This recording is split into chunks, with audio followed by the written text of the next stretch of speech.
Parce qu'en nous, il y a deux personnes, on peut dire, non? C'est la personnalité, c'est notre mental, nos idées, la manière dans laquelle on a été formé dans cette vie.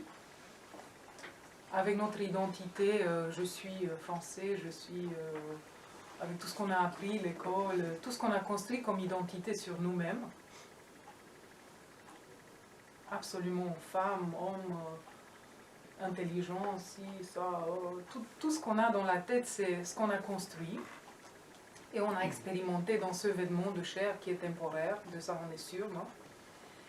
Et après, il y a encore, on peut appeler la boîte noire, on dit ça, de mémoire, non? Comme dans l'avion, qui est indestructible et qui emmagasine toute l'expérience de cette individualité depuis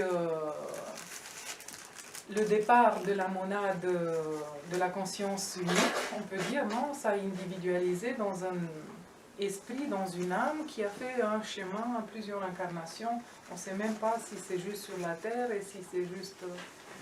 Peut-être c'est beaucoup plus complexe de ce qu'on pense. Mais en effet, on ne sait pas. Et c'est pas un hasard, c'est donné à nous de savoir ce qu'on a à savoir pour ce qu'on a à faire dans cette... vêtements de chair ou dans ce monde comme ça. Alors, il y a les deux en nous, je vous le dis pour le partager et pour explorer vous aussi, peut-être ces deux identités.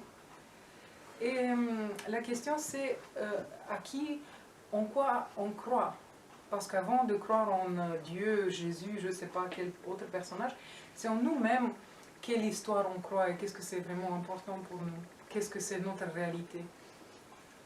Les personnes qui sont très accrochées avec leur histoire de ce monde terrestre, j'espère que ça se comprend bien, ça veut dire notre identité, comme on l'a construit depuis notre naissance, ils ont peu de chances à se relier beaucoup avec une identité qu'ils n'ont pas encore dans leur conscience. Plus on est accroché ici, moins on est libre pour... découvrir un chemin qui reste à découvrir. Alors il faut laisser un peu ici, comprendre qu'on est de passage. Et si on croit dans cette invisible permanente et on arrive même à le percevoir en nous, ça c'est un chemin intéressant que j'aide les personnes à faire. Alors cette identité va commencer à se manifester en nous. Parce qu'on a conscience, toutes les choses qu'on a conscience, si j'ai conscience que vous êtes dans la salle, je vous parle. Sinon, je faisais une autre chose ici. Non? On a une relation.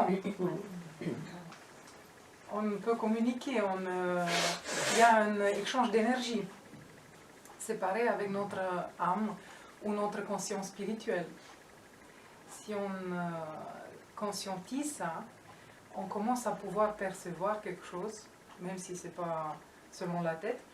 Mais alors on peut avoir une relation, une conscience et une présence et un échange d'énergie. Et on peut se nourrir. Et c'est ça en effet ce qu'on appelle le titre d'aujourd'hui, la régénération. Parce que là où on a cette liaison, il y a une énergie qui circule et il y a quelque chose qui naît. C'est pour ça que ça s'appelle régénération. Génération vient du mot grec génésis, non? Ça veut dire naissance.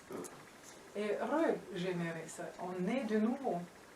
Dans la deuxième présence, on était né pour la première fois dans notre personnalité, dans notre histoire, avec le nom, le père, la mère. Vous connaissez cette histoire? ça c'est clair. Et après, on renaît dans une autre histoire.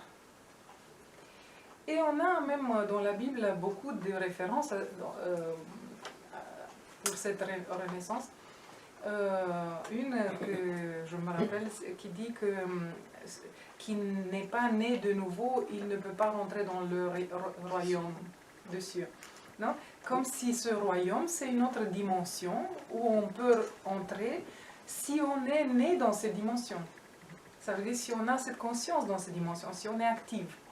Sinon, on est comme une graine dans la terre qui n'a pas poussé encore.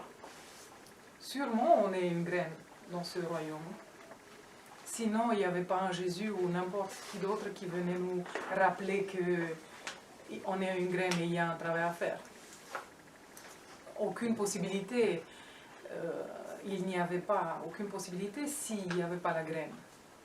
La question, c'est comment on peut faire cette graine pousser et renaître. Non? Dans une manière, on pourrait dire contester cette identité de graine et dire non, tu n'es pas une graine, tu es un grand arbre avec la couronne dans les cieux.